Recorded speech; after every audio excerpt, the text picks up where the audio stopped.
Shalom Alaikum viewers. My name is Nicholas Mansfield. My channel, Islam versus Christianity versus Judaism.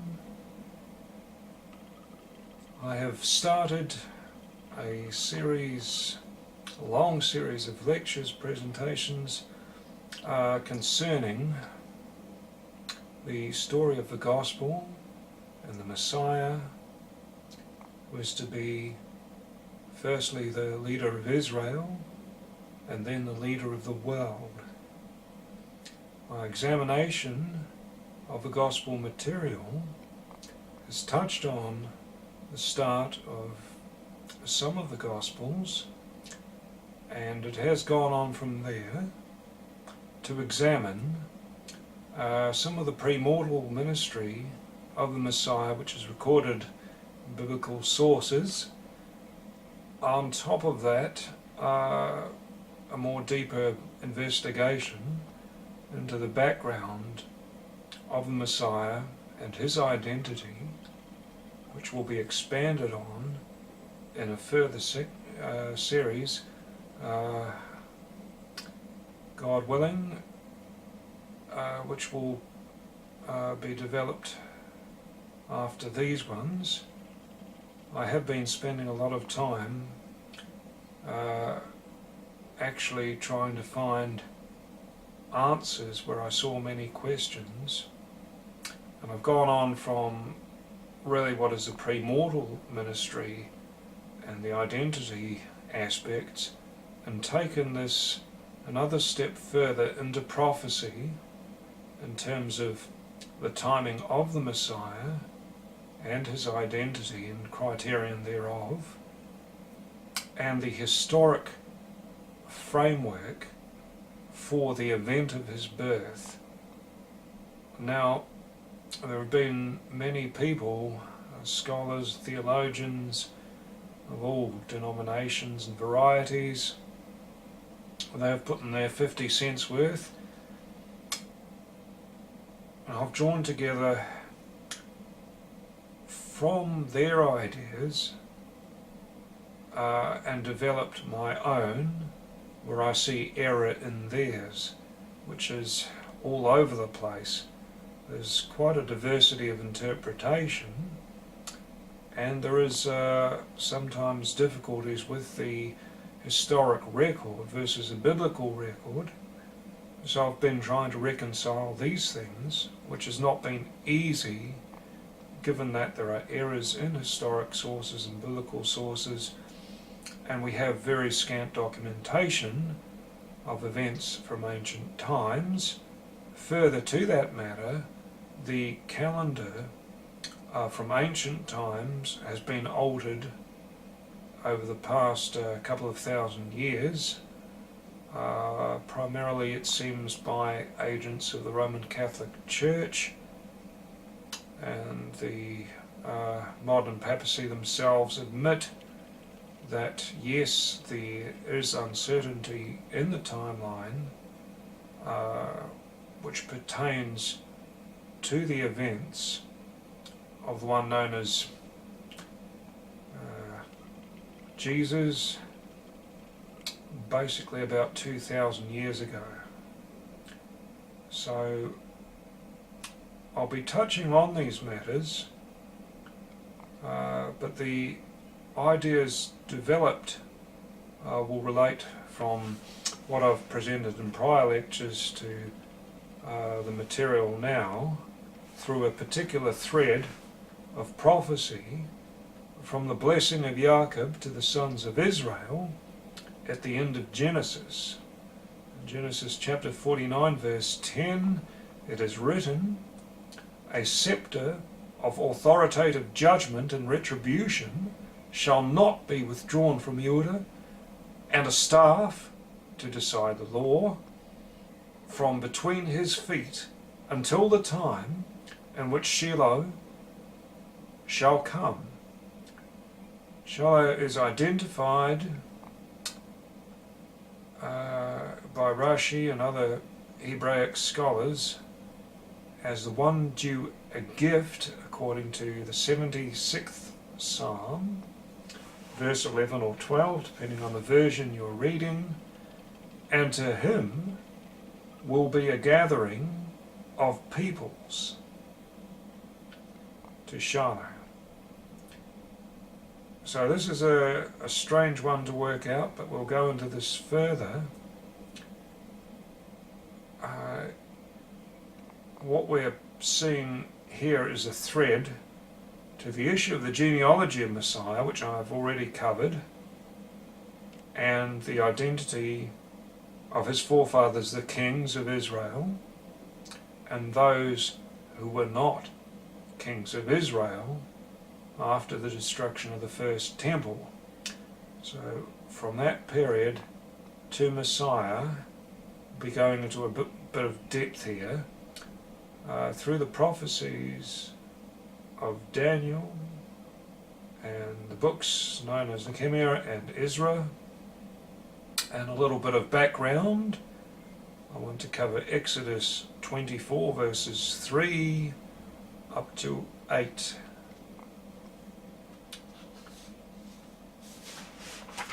So here we go.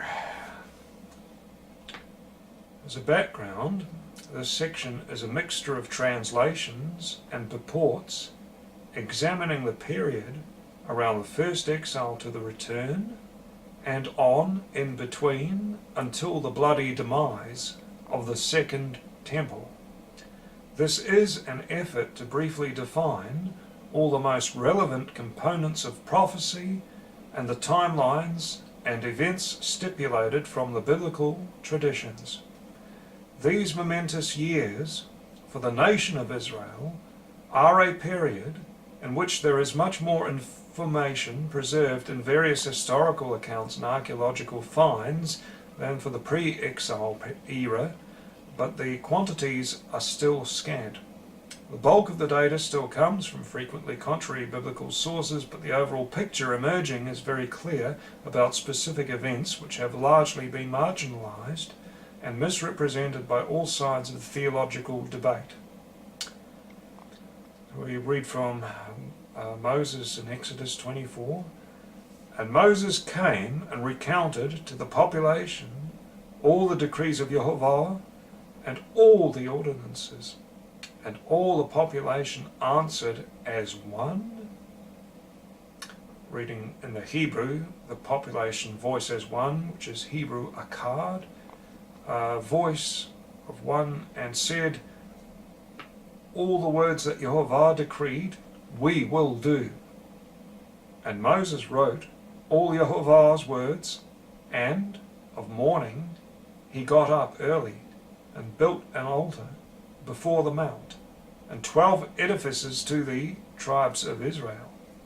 And he sent youths of Bnei Israel, and they offered up a burnt offering and sacrificial offerings of times of peace, young bulls unto Jehovah. And Moses took half the blood and placed it in basins, half the blood he cast on the altar. And he took a scroll of the covenant and read in the people's hearing. And they said, all that Jehovah decreed, we will do and obey. Moses took and cast the blood on the people, and said, behold the blood of the covenant, that Jehovah has cut on all these the decrees. Here we learn that in terms of the covenant and the blood, the making of the covenant, there is no separation between the two. The blood and the law, these are both involved. Now the prophet Jeremiah spoke of renewing the covenant which was broken at Sinai by the house of Israel, and the woman who was to bring forth the mighty man who was to perform this deed. See Jeremiah 31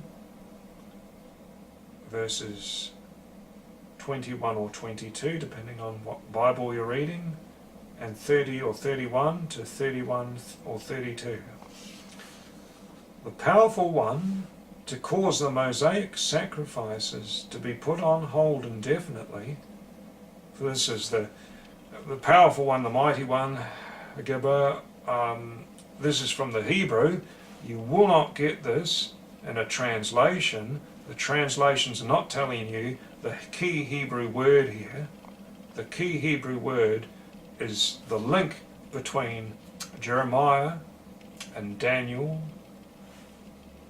and you won't get that in an English translation, and probably not in other translations. But this is a key word to working out that they are talking about the same person. We shall see. So, a powerful one was to cause the Mosaic sacrifices to be put on hold indefinitely, and the destruction of a new temple would result. See Daniel 9:26-27. He also wrote concerning the consequences of the amazing things to come.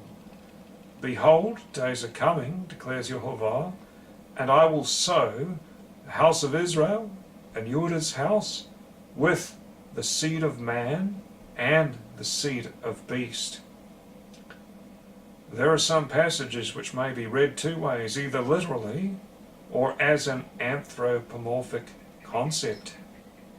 For example, Isaiah 46:1-3, according to Rashi, his sources, Rabbeinu Gershom, I'm not quite sure how to pronounce it, this outlines God's disdain for the idols. The standard sanitized translations do not make for coherent reading. This is most likely the best reading. Baal squats, Nebo soils himself, their idols were to their beasts and to the cattle. What you carry is made a load, a burden for the weary. They soiled themselves, yea, they squatted together. They could not deliver the burden, and they themselves have gone into captivity. Hearken to me, O house of Jacob, and all the remnant of the house of Israel, who are born from birth, carried from the womb. In Jeremiah, there is a question as to why there is a form of repetition within a couple of verses in the heart of his most prophetic chapter. Talking about Jeremiah 31, verses 23 or 24 to 25 or 26. The form this takes is far more basic, a form of promise, than one finds throughout the rest of the scroll. Nor does one find such repetition in the lengthier parallel verses. Rashi acknowledges the terms seed of man and seed of beast as pertaining to the good and the foolish of them. It is not to be read in a literal sense, thanks to hindsight. For in a literal sense, the earlier verse pertains to Judah and a blessing or return to a time of relative prosperity where life goes on. Then why is there an abundance of water and a promise to those who are weary? Clearly it was not a case of tropical monsoons in the desert. The period after the first exile was in fact soon marked by a lack of prophets or spiritual water and little cultural or military success. We shall see this in an examination of Daniel soon, in a follow-up.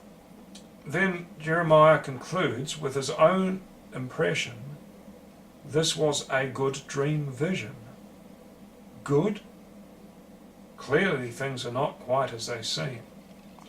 What follows is a promise to both houses of Israel, not just an end to collective punishment, but a renewal of Mosaic covenant, surely to ensure that a collective punishment will not ensue. Read Jeremiah 11:1-23. Yet there was a great failure instead, and a second exile. Immediately after the seed of man versus beast comes a verse which reiterates the verse from the first chapter, which speaks of breaking down, then building up again. and the context of the former is overtly global. Read Jeremiah 1:10, 131, 31st chapter, verses 27 or 28, depending on your version. Ephraim never returned to the land. Instead, the fate of the two houses was one of assimilation during a long exile, so that no known Israelite and few Jews know their genealogy in this day. And according to what one reads throughout Jeremiah, there is an onus upon God to warn his flock of impending doom. A subsequent prophecy covering the entirety of chapter 30, a last first sequence, provides some similar promises in a substantially different context and according to the time frame of the end of days. Now we come back to a character, Zerubbabel ben Shealtiel, which we examined in Messiah's genealogy in an earlier presentation. Zerubbabel was the 6th generation from Ammon and the first to return from Babylon to Jerusalem. Let us first consider context from Exodus. And they were to depart from Rephidim, and they came from the wilderness of Sinai, and they encamped in the wilderness, and there encamped Israel before the mount. Contrast between the journey and the arrival, the plural to the singular form of the verb, suggests the Israelites were as one person, one in the heart. This is the purport from the Israel Bible, 70th Anniversary Edition, New Jewish Publication Society, translation 1985. According to Naftali Tuli Weiss et al., 2018, Menorah Books, Koran Publishers, Jerusalem Limited. This came out online this year, of course. And compare this to Rashi and his commentary on the matter. These are closely aligned in many ways. The issue of the singular versus plural only comes out clearly in the Hebrew, of course, but this is what you're going to see as meanings which are coming forth from the Hebrew, which will not be reflected in the translations, and this is reflected in the philosophy of the Jewish teachers to this day.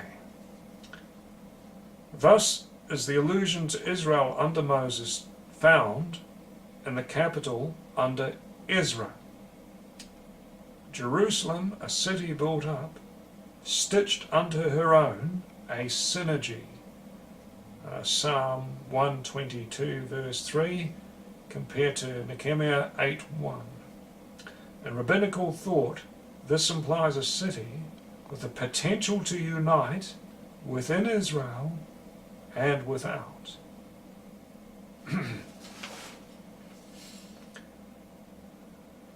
Here we take a break and we continue in a further lecture. We have a separation now between a glimpse of how the Bible is understood through Hebrew and some relevant prophecies and some background to understanding the Hebrew. We're going to examine the historical context of the absence of a key item which was necessary in the Mosaic ordinances prescribed for Israel.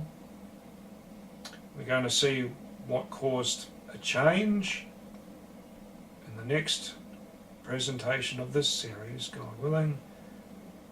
And I hope you can follow me this will seem a bit disjoint, but what we will build up is a greater picture of the historic events and how it all links up once we have a complete picture. And this is how we have to read a Bible. The Bible cannot be understood without some sort of idea about the beginning and the end. You have to start from one end or the other, but sometimes it's much easier to see it from the end back to the beginning. Then you'll start to make sense of it, God willing. I'll leave these things with you to contemplate and the scriptures to review. Some of the language is very difficult when you go back to Isaiah and other things, and the way God is describing things is not always direct. So we saw with the description of the idols, you compare the rabbinic interpretation to the classical English translations, and you see the great discrepancy therein. Also, how Rashi himself interpreted the prophecy or the words of Jeremiah in prophecy, and what Jeremiah was actually pertaining to.